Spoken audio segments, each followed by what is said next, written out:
Сәлем достар, hi guys! Бүгінгі видеода сіздермен бірге ағылшын тіліндегі to be етістігінің қолдану жолдарын қарастырамыз. Нақтырақ айтқанда, екі сұраққа жауап іздейміз. Не үшін қолданамыз және жасалу жолдары. Қазақша мына мысалға қарап көрейік. Мен бақытты. Егер де мен сізге келіп, мен бақытты деп айтсам, сіз мені бірден түсінесіз бе? Жоқ, әрине түсінбейсіз. Мен өзінің бақытты екенімді айтып тұрмын ба? Әлде сіздің жақсы комментарий қалдырғаныңыз үшін бақытты екенімді айтып тұрмын ба? Сөзінің басы жоқ, аяғы жоқ, түсініксіз. Ағылшын тілінде де дәл солай. I happy деп айтсаңыз, сізді ешкім түсінбейді, құлаққа жағымсыз естіледі. Енді қазақ тілінде мен бақыттымын деп айтсам, сіз менің бақытты екенімді бірден түсіне қоясыз. I'm happy. Мен бақыттымын. Am етістігін қостық, мын жалғауын жалғадық, барлығы түсінікті болды. Демек, қазақ тіліндегі бақыттымын сөзіндегі мын жалғауы ағылшын тіліндегі I am етістігінің рөлінде. Сіздерге түсінікті болу үшін айтып өтейін, бұл ережені сіз кітаптан да таппауыңыз мүмкін.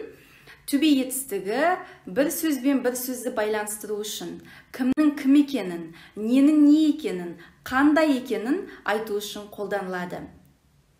To be етістігін есімдіктермен қолданамыз.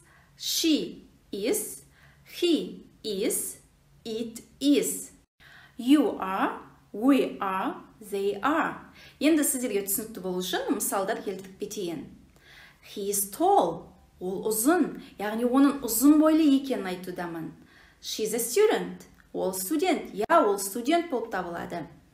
Сонымен қатар to be етістігін болымсыз формада қолдануға болады. Бұл жерде ешқандай қиындығы жоқ. Етістіктен кейін not сөзін жалғайсыз. I am not, she is not, he is not.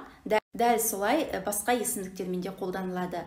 Сұрақ қойған кезде to be етістігі есімдіктің алдына шығып кетеді. Мысалы, is he tall? Yes, he is. Немесе no, he isn't деп жауап беруге болады. Тағы бір ескертетін жағдай, неофициальный тіл дейміз ғой, яғни күнделікті сөйлеген кезде ережеге бағынбай ain't қысқа формуласын қолдануға болады. Мысалы, I ain't 17. Мен 17-де емеспін. She ain't at home. Ол үйде емес. We ain't at university. Біз университетте емеспіз. Достар, егер де сізге бүгінгі видеоның пайдасы тисе, каналға жазылып, видеоға лайк басып кетуіңізді сұраймын.